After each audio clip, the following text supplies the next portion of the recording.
Top. Bon, Alain Delon, bonsoir, et puis merci d'avoir accepté de participer à ce spécial cinéma qui vous est consacré, puisque notre entretien sera suivi tout à l'heure de Rocco et ses frères, un film de Luchino Visconti que vous avez tourné en 1960. Mais nous parlerons de ce film tout à l'heure. Auparavant, est-il possible en quelques minutes de vous approcher, de vous connaître un peu mieux, vous qui êtes très célèbre et finalement très inconnu du grand public? J'ai lu un livre récemment qui vous concerne, qui s'appelle Alain Delon, qui est écrit par un garçon qui s'appelle Monsieur Rod, et qui est paru dans la collection Tête d'affiche. Un livre d'ailleurs dont je me suis un petit peu inspiré pour vous poser quelques questions en ce qui concerne votre personnalité, bien difficile à cerner. Et je crois que vous détestez les interviews parce que vous dites dans ce livre, d'instinct, j'ai horreur que l'on me pose des questions. C'est vrai? Oui, j'ai toujours eu horreur qu'on me pose des questions. D'abord parce que je n'aime pas y répondre. Et ensuite, je vais faire un distinguo bien précis. Pour moi, il y a toujours eu dans la vie journaliste et journaliste, presse et une certaine presse ou une autre presse. Dans votre cas, je crois que je répondrai à vos questions parce que je crois que il est très rare d'avoir des interlocuteurs, disons, capables, pour ne pas dire professionnellement intelligents. Et en général, c'est pour ça que les interviews que j'ai l'occasion de faire tournent très vite au drame et s'arrêtent très courtement.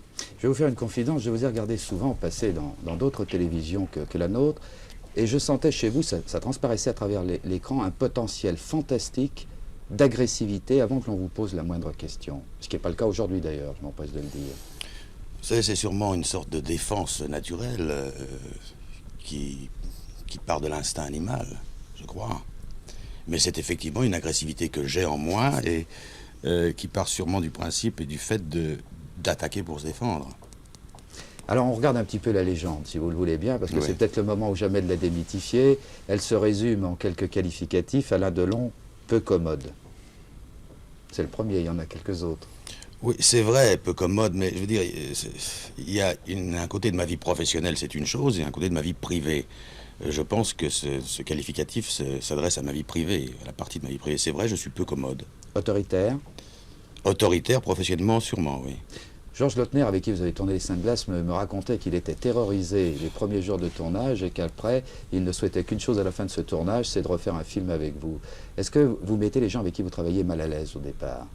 Je crois que j'ai compris le sentiment de Georges, que je prends personnellement comme un compliment. C'est-à-dire que dans le fond, très difficile de dire cela venant de moi, mais je crois que les gens, au départ, sont bloqués parce qu'ils ne me connaissent pas. Et vous savez que lorsqu'on ne connaît pas quelqu'un, les déclarations les plus fantaisistes volent autour de son personnage. Et finalement, dans le fond, c'est un problème de méconnaissance. Et je crois que quand on me connaît professionnellement, j'entends, on voit les choses tout à fait différemment. Je crois que vous serez d'accord avec la légende sur un qualificatif. Coléreux, c'est vrai ça. C'est vrai, oui.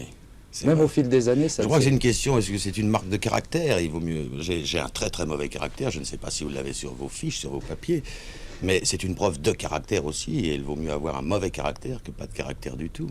On va mettre une rose un petit peu dans ses épines, courageux. Ça c'est vrai, vous l'avez prouvé dans des circonstances difficiles. Si vous le dites. Et un goût du défi aussi. Un goût du risque, plus que du défi. Évidemment, le risque, du risque par le défi, bien sûr. Alors vous avez dit une phrase, j'espère qu'elle est vraie, mais vous pourrez l'authentifier ou la démentir. Vous parliez une fois de Belmondo et de Brialy et vous disiez le public a l'impression et dit d'eux, Belmondo, Brialy, ce sont des copains. De moi, on ne dit jamais ça. Pourtant, le public vous admire et vous suit, sinon vous ne feriez pas le nombre d'entrées que vous faites sur votre nom. Mais ça, vous êtes frustré de ne pas avoir cette espèce d'affection très curieuse? Non, parce que, frustré sûrement, mais je crois que j'en suis dans le fond le responsable, et si j'en suis le responsable, c'est sûrement de par une attitude de ma part envers autrui. Peut-être que je ne suis pas d'un accès, d'un abord aussi facile que Jean-Claude ou que Jean-Paul, c'est vrai, c'est vrai. Mais je crois que c'est une question de nature, et c'est profondément ma nature. Je ne suis pas très ouvert, c'est un fait certain, et je n'aime pas être abordé inopinément dans la rue par quiconque. C'est vrai, je réagis très mal, mais je crois que c'est une question de tempérament. Je m'en excuse auprès de ceux qui ont pu en être blessés ou froissés. Vous détestez aussi la démagogie. Oui. Ceci explique peut-être cela. Peut-être, sûrement. Alain Delon superstar, c'est un terme qui revient souvent. Vous acceptez ce label?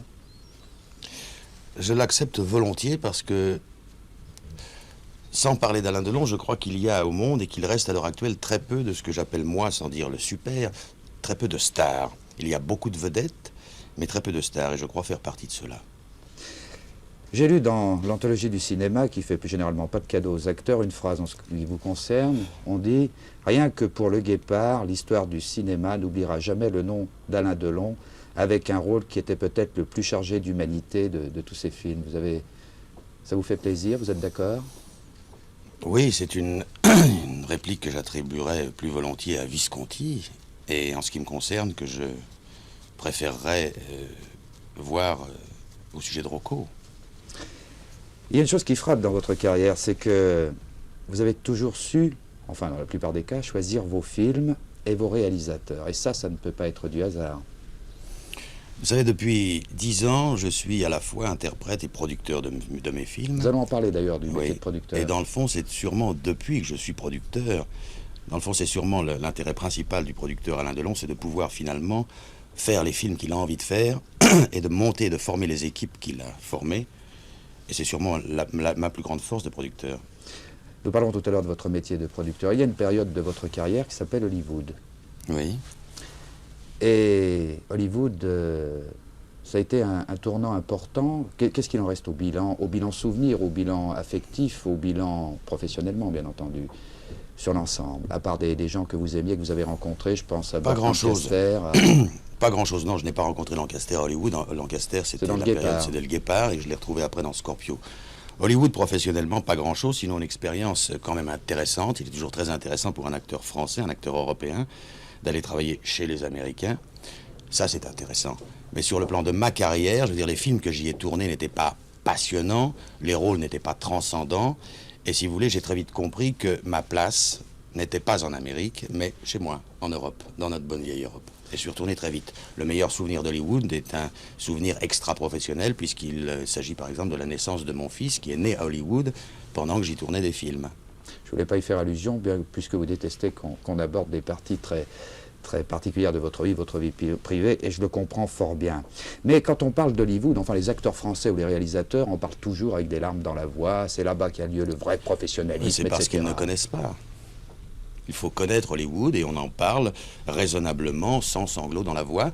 C'est très bien sur un plan technique. Et c'est vrai qu'on bénéficie en Amérique des meilleurs moyens techniques, des plus gros avantages sur le plan de technicité. Mais finalement, on fait du cinéma à Hollywood comme ailleurs, comme en Suisse, comme en France, comme en Italie, sans plus. Et pourtant, si vous me permettez une parenthèse dans votre enfance, l'Amérique, c'était un rêve. Vous aviez un jour fait une fugue pour aller à Chicago, qui s'est terminée au commissariat de Châtellerault, d'ailleurs. C'est vrai, vous en savez des choses. Mais vous savez, je crois que l'Amérique est un rêve pour tout enfant européen, normalement constitué. Tout le monde a rêvé de New York dans son enfance, dans sa jeunesse. Et vous savez, ce qui est, en général, ce qui m'a toujours, moi, très peiné, c'est que toutes les villes, tous les pays en général auxquels j'ai rêvé lorsque j'étais enfant, le jour où je m'y suis trouvé, j'ai 9 fois sur 10 été déçu. On devrait rester sur ses rêves. Alors, reclap, Alain Delon, deuxième fois. Voilà. Il y a une chose qui m'a beaucoup frappé, c'est qu'il y a deux personnages, bien que vous détestiez les personnages en costume, je crois que c'est un des points. Il y a un personnage que vous auriez rêvé d'interpréter, c'est Bonaparte. Je ne sais pas si c'est vrai. Et si c'est vrai, pourquoi? Pour l'homme, pour... C'est vrai, oui. C'est vrai parce que d'abord, j'ai toujours eu une admiration sans borne pour l'homme Bonaparte. Je dis Bonaparte, je ne dis pas Napoléon. Compris la nuance. Et je crois que c'est sûrement un des rôles les plus extraordinaires et les plus fascinants à interpréter. Vous savez, je crois qu'il a été fait un jour un référendum dans le monde pour savoir, au niveau mondial, quels étaient les personnages les plus célèbres et les plus mondialement connus. Numéro 1, le Christ.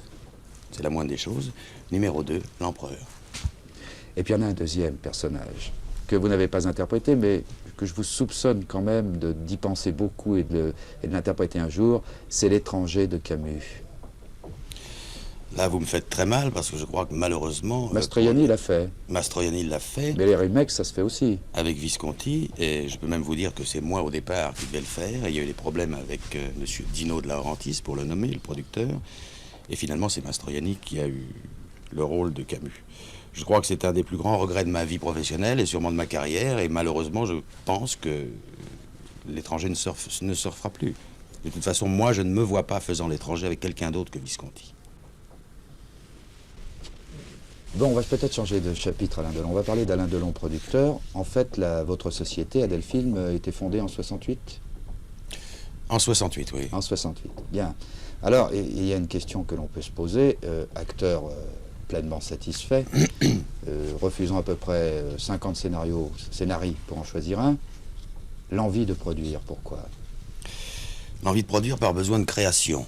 Je m'explique. Je considère comme créateur un metteur en scène, un auteur, un écrivain, voire un adaptateur cinématographique. Mais pour moi, un acteur reste et restera toujours un interprète, aussi superbe soit-il dans son interprétation. Donc, si vous voulez, j'avais besoin de création. Et j'ai trouvé ma forme de création dans la production. Plus exactement dans la promotion. C'est-à-dire que je me considère, si vous voulez, au premier stade, lorsque je prépare un film, comme un promoteur. Prenez le cas de Borsalino ou le cas de Flick Story. J'ai l'idée de Borsalino, où je lis les premiers feuillets de Flick Story. Je vois l'intérêt d'en faire un film, et à partir de ce moment-là, la machine se met en route et dit « je veux faire Borsalino » ou « je veux faire Flick Story ». Premier point, acheter les droits, vous trouvez les droits. Deuxième point, penser à un metteur en scène. Du metteur en scène à l'auteur, à l'adaptateur, à l'écrivain, à la distribution, aux acteurs. Ça, c'est mon travail de promoteur. Je monte l'affaire totalement. Puis intervient, c'est ce qui me passionne le plus. C'est ma création, en toute modestie. Puis ensuite arrive le travail du producteur. Toute la préparation du film, puis le travail de l'acteur. Je cède la place à l'acteur pendant la période de tournage. Et le producteur reprend sa place dans le troisième stade du film, qui est le stade de l'achèvement, de la finition et de la promotion publicitaire, de la sortie du film, etc. Et quelle disponibilité vous reste-t-il pour vous et les vôtres ? Vous savez, il me reste toujours, quand on veut trouver le temps, on le trouve toujours. Mais je crois que la disponibilité, je la trouve en moi. D'abord, je n'ai pas tellement besoin de disponibilité, si tant est que ce soit pour les autres, mais je la trouve comme tout le monde. Je la trouve le samedi, je la trouve le dimanche, je la trouve le soir en rentrant chez moi, je la trouve la nuit, je la trouve hormis mon travail. Je crois qu'il faut peut-être préciser une chose pour qu'il n'y ait pas de malentendu. La conception européenne du producteur, c'est un monsieur qui trouve de l'argent, un point. Et il y a la conception américaine du producteur qui suit véritablement la création artistique. Vous vous rapprochez donc de la seconde formule. Je suis totalement un producteur dit à l'américaine, oui, alors, dans ce sens absolument. Oui. Un producteur, c'est un monsieur qui, du début de la naissance de l'idée jusqu'à la sortie du film, suit son projet, suit son film, son enfant, comme on l'appelle, pour le porter à terme. Alain Delon, producteur, création bien entendu, mais peut-être aussi un moyen pour porter à l'écran des thèmes qui vous tiennent à cœur. Il y a un thème qui vous tient particulièrement à cœur. Je crois que, par exemple, vous êtes contre la peine de mort. Pas exactement. Alors là, c'est une autre discussion qu'on va aborder. Je ne suis pas résolument contre la peine de mort. Mais comment avez-vous pu produire Deux hommes dans la ville si vous n'êtes pas contre la peine de mort ? Vous savez, mon rôle et le propos d'un acteur, je veux dire, c'est d'être, si vous voulez, dans un certain sens, apolitique. On sait que vous êtes plus qu'un acteur, quand même. Oui, je suis aussi un producteur. Mais dans le cas de Deux hommes dans la ville, j'ai eu envie de faire le film, je l'ai produit, j'ai eu envie d'interpréter ce personnage, et je veux dire, l'histoire était telle, écrite par José Giovanni, que la fin était ce qu'elle en était. Bon, je veux dire, ça n'est pas à ce moment-là mon propos d'avoir une opinion pour ou contre. Là, à ce moment-là, je deviens un interprète, et j'essaie de faire passer quelque chose, et je le fais à fond, et je joue le jeu à fond. À condition en dehors de toutes mes idées. Quand même. Vous savez, le propre de l'acteur, c'est pas forcément de croire au thème. Si demain, moi, mes opinions politiques, on les connaît. Un acteur, je prétends qu'il doit rester sur un plan professionnel apolitique. Mais si on vous proposait un rôle de gauchiste au cinéma, tout de suite, et je le ferai avec le maximum de mes moyens, tout de suite. Mais c'est le propre de l'acteur, sinon c'est pas la peine d'être comédien. C'est ce que je reproche d'ailleurs aux acteurs de gauche. Il y a un autre domaine, c'est Alain Delon et le théâtre. Alors là, je crois qu'il faut être très précis. Vous n'êtes pas un homme à rester sur des échecs ou en étant optimiste, disons des demi-succès. Il y a eu deux expériences, à ma connaissance. Celle dans une mise en scène de Visconti avec pour partenaire Romy Schneider, qui s'intitulait « Dommage qu'elle soit une putain ». Et il y a eu Les yeux crevés de Jean Caux. Bien, comme vous le reconnaissiez, demi-succès ou demi-échec, etc. Vous n'avez pas eu envie de refaire du théâtre? D'abord, je voudrais apporter une rectification. Les deux pièces ont été un succès. Je veux dire, en ce qui concerne la pièce de Visconti, nous avons joué, je crois, avec Romy, quelque chose comme 140 représentations. Et la pièce, nous l'avons arrêtée à plein rendement parce que j'avais un contrat cinématographique que je n'ai pas pu repousser, qui était malheureusement Marco Polo. Oui, mais les critiques de l'époque disaient que c'était Romy qui enlevait tout. Ah, vous m'avez parlé d'un succès, vous ne m'avez pas parlé d'un succès de critique. Je vous parle d'un succès populaire. Les critiques n'ont pas toujours été tendres avec moi, c'est un fait. Que Romy ait été dans la pièce absolument phénoménale, c'est vrai. Romy a toujours été une bête de théâtre. Moi, je ne suis pas un acteur de théâtre et j'en étais à mes débuts. J'étais sûrement moins bien qu'elle, c'est vrai. Mais la pièce a été un succès. Quant à la deuxième pièce de Janco avec Marie-Belle, sur le plan critique et sur le plan acteur, alors je ne vous marche pas mes mots, c'était un triomphe. Sauf que la pièce s'est jouée 28 fois, puisqu'elle a été arrêtée, comme vous le savez sûrement, par les événements de mai 68. Donc je ne peux pas savoir si on en aurait fait un succès de longue durée. Mais les critiques ont été unanimes, tant sur la pièce que sur Marie-Belle et sur Alain Delon. Et vous qui vivez à 100 à l'heure, le théâtre, oui. C'est pas un tempo un petit peu trop ralenti, un petit peu trop routinier, 300 représentations, oui. C'est vrai, je ne pourrais jamais, malheureusement, je le regrette, je ne pourrais jamais jouer au théâtre 300 soirs de suite, ou 600, ou peu importe un an. J'aimerais volontiers pouvoir créer une pièce, jouer pour un minimum ou un maximum de 30 ou 40 représentations. Je trouve que c'est, compte tenu de ma personnalité, de mon tempérament, c'est le maximum. Je ne pourrais pas m'enfermer au théâtre pendant un an, c'est vrai, je le regrette. Il y a peut-être un homme qui pourrait vous ramener au théâtre, c'est Patrice Chéreau, non? Vous n'avez pas envie de travailler avec lui? Oui, on a même eu un projet, enfin Patrick m'a fait part un jour de ses désirs de faire quelque chose au théâtre avec moi, mais j'attends toujours la pièce idéale. Et puis il y a un troisième volet quand même, c'est Alain Delon, businessman. Alors là, il y a une phrase, vous dites le milieu du cinéma est constitué de requins, mais il se trouve que le requin est le poisson que je préfère. Est-ce que c'est exact comme citation? On peut vérifier au fur et à mesure. Oui, disons que je me sens à l'aise parmi les requins. Bien, mais vous pensez que le monde du sport dans lequel vous vous êtes plongé, avec succès, est un monde plus doux, constitué d'agneaux bêlants? Je ne crois pas, mais disons que j'ai eu la chance, que les circonstances ont fait que j'ai abordé le monde du sport au plus haut niveau, avec des organisations au top, si vous voulez. En faisant de la peine à beaucoup de gens, d'ailleurs. Sûrement, mais le problème n'est pas de faire de la peine à beaucoup de gens, dans la mesure où ils ne sont pas mes amis personnels, je ne peux pas avoir d'égard à ce sujet. Donc j'ai effleuré, si vous voulez, le monde du sport, mais je l'ai effleuré dans son côté qu'il y avait de plus grandiose, de plus important et de plus...